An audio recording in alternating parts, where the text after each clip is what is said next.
Welcome back. I'm still joined by my guests and two new guests to give us further perspective on our topic at hand.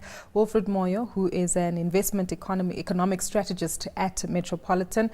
Also joined by Nolene Parboo from Standard Bank, senior manager there for deposits in retail banking. And in our Lagos bureau, I'm joined by Nimi Akinkugbe, chief executive of Bestman Games. Now, this is to continue our conversation as to how best to financially prepare for life's major events. Now, just before the ad break, with Nolene, we're discussing the rate of savings, especially in the Southern African environment, Wilfred, when it comes to saving for funerals and death cover.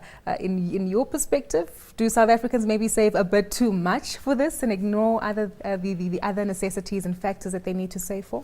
Yeah, I think in the South African context, we've seen more people going for the funeral savings and some people actually having more than 2 or 3 funeral schemes and neglecting all the other areas, for example, retirement and or saving for education, for example. You find that very few people save towards that. But funeral, most of our population have a funeral benefit of some sort. That's a good thing, but I take it, like you've alluded to, it can be slightly bad because then we ignore all the others. Exactly, especially, I mean, I don't see the reason why one would have 3 funeral covers. I mean, you find a person having a funeral cover of 45,000 and then you multiply that by 3. It's not really necessary. You rather cover yourself for other events that may take you by surprise. Yeah. Let's go to Nimi now, who'll paint a picture for us from the West African context of things. Nimi, I understand maybe financial preparation for death in Nigeria is still a bit of a taboo topic, and unlike the South African counterparts, tend not to save for funerals or the passing away of a loved one. Yes, when it comes to estate planning and just talking about death in general, it's a bit of a taboo subject. We don't really like to discuss dying. It's almost as if you're anticipating death if you talk about it. So sadly, a lot of times you find people are having to borrow for funerals and almost going bankrupt to pay for a lavish funeral because we have extended families. So funerals end up being huge events which are very, very expensive. So we look forward to a time when we would have these sorts of tools in place to help people to prepare for funerals and put something in place for their loved ones. Nimi, to stay with you though, for the average Nigerian who's listening, does this mean that they need to wait for the appropriate product to be put in place before they can save efficiently for this? Or can they take the power into their own hands, and save for them for these events themselves? Well, you know, with more and more financial education, people are beginning to save on a regular basis for, you know, life events, but there could be so much more done. And really, because of the traditional ceremonies and so on, it can be very, very expensive. So no matter what they've saved, you're finding that families are having to bring out a huge amount of money to prepare for these events, whereas a simple insured plan would be so much easier to have in place. It almost seems like we need to go back to creating efficient awareness around this. But another taboo issue.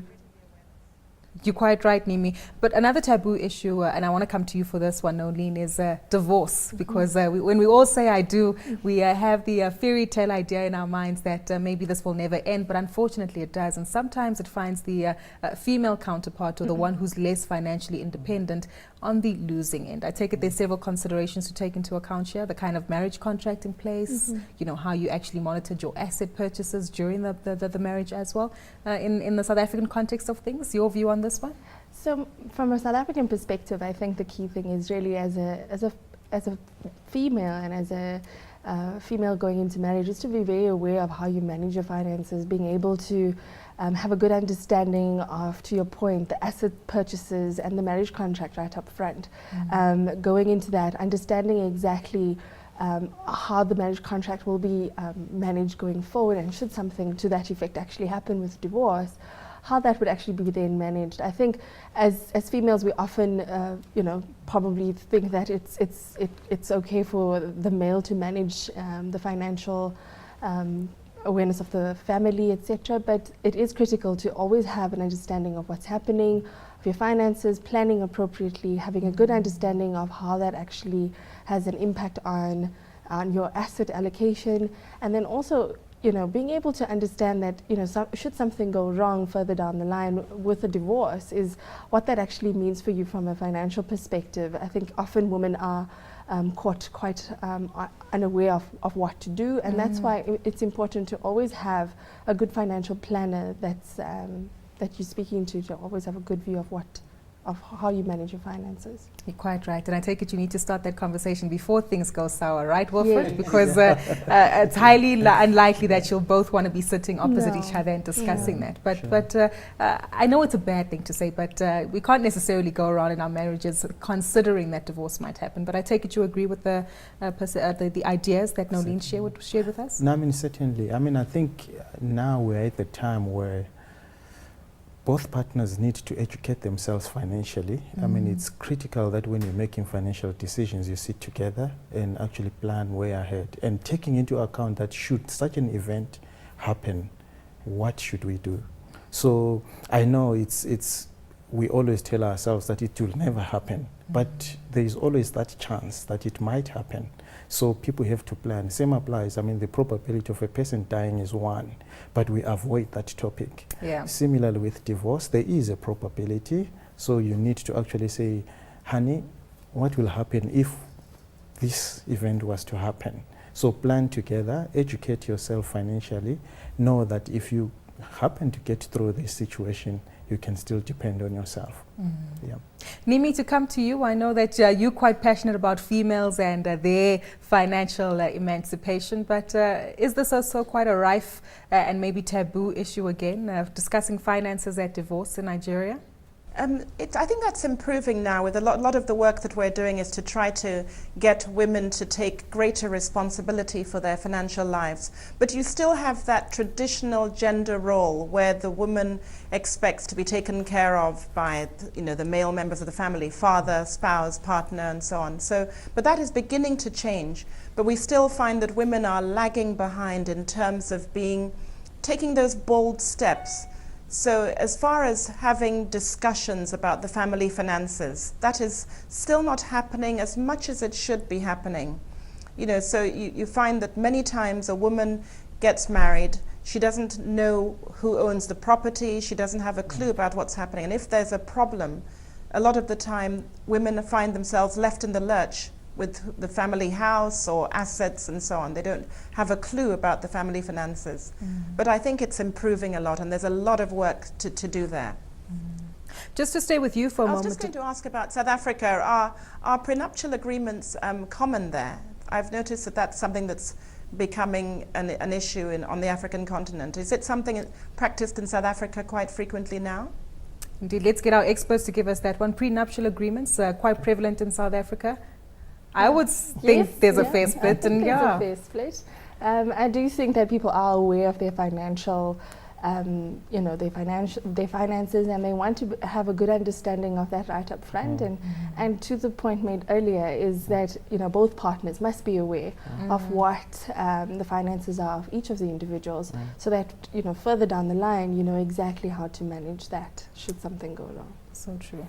Yeah, I think, especially when you consider when a couple goes and takes an insurance cover, you need to actually know what your responsibility is, especially if it's a joint cover where it's both spouse and myself signing the document. We need to know that when an event such as this happens, what happens to the cover? Can I continue as an individual, or do we need to lapse this thing? If you lapse it, it might cost you an extra bit to actually go and open a new policy. So it's very critical to know way in advance what it means if we were to divorce in all these things that we have. If you bought property and maybe your marriage contract was COP, what do they call that? In community of property. In community of property. What happens if we divorce? Do we need to sell, or can we divide our property? If we've got 2 properties, can one take the other and I remain with the other? I think that we need to educate ourselves before the event happens. Yeah. In the case of retirement, though, is that also something where we're falling short on? Certainly. Especially given the fact that we have large extended families and you have to take care of these senior citizens. What I would like to say or emphasize is that, especially if both couple or both the spouse and myself in this case are working, it is very important to find out what your employer offers. Some employers do have what is called a spouse's retirement fund. So if you sit down and actually plan together and say, you know what, I'm actually employed by MMI, I've got this contribution that I'm making towards my retirement fund, but I've got an option to actually cover you in a separate retirement fund. All those things are actually advantageous. If you happen to separate or divorce, that spouse's retirement thing, I do not touch it. It's yours 100%. So it's important to know all those aspects. Yeah. Precisely. Yeah. And Nolene, I take it you agree? Yes, most definitely. I think it is important, especially with retirement, to plan, as we spoke about earlier, from a young age and have a good understanding of exactly what's available. You know, it makes sense to start that at least 25 to 30 years before you plan to retire, so that you understand exactly what the contributions are and what the end kind of lifestyle you want to live. And plan accordingly, and plan to save at the right levels and the right percentages as you mature as well as an individual, that you're consistently looking at the way your investments are structured, how you're saving, and where the bulk of your saving is actually being contributed. So true. Nimi, just before we go to notes to self, I want to get your quick word on retirement saving. Nolene mentioned something so poignant, is that the constant review of your retirement savings to ensure that you still have enough and that you have the right amount of exposure to generate a relevant return. In the Nigerian perspective of things, is this something that the members are cognizant of? So we've got a fantastic scheme. The Pension Commission has a scheme where employers contribute and match the employees' savings. And that's in most companies that have 5 or more employees. So they pay 8%, and the employer pays 10%.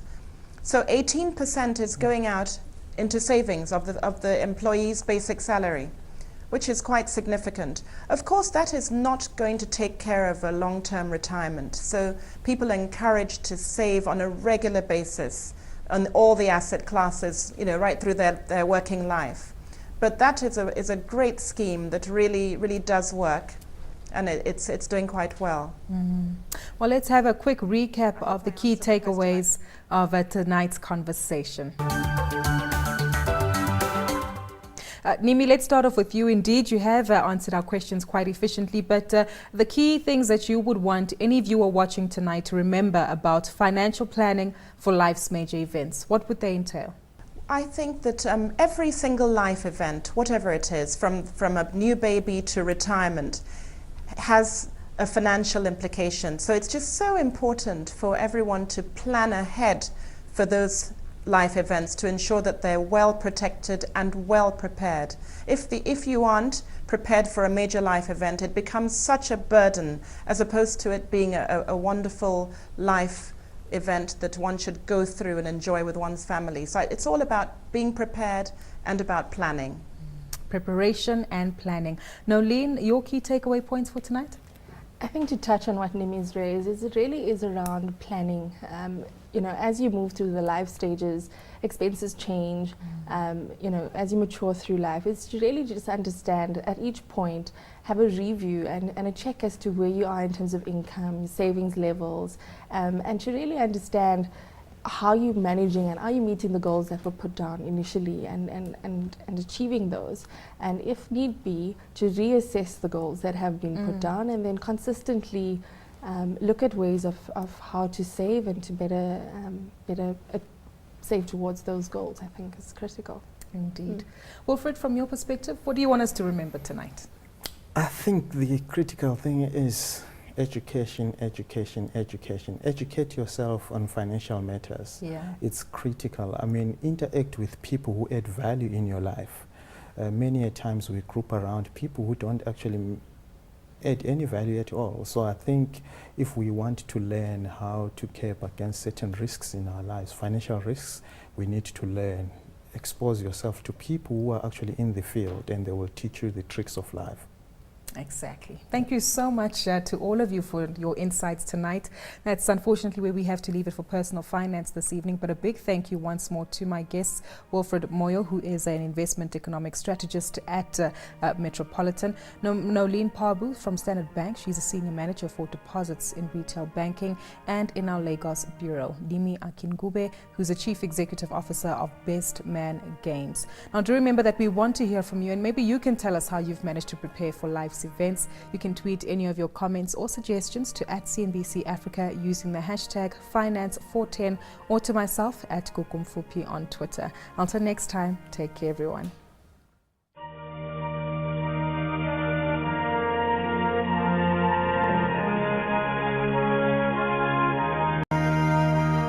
Welcome back. I'm still joined by my guests and two new guests to give us further perspective on our topic at hand. Wilfred Moyo, who is an investment economic strategist at Metropolitan. Also joined by Nolene Parboo from Standard Bank, senior manager there for deposits in retail banking. And in our Lagos bureau, I'm joined by Nimi Akinkugbe, chief executive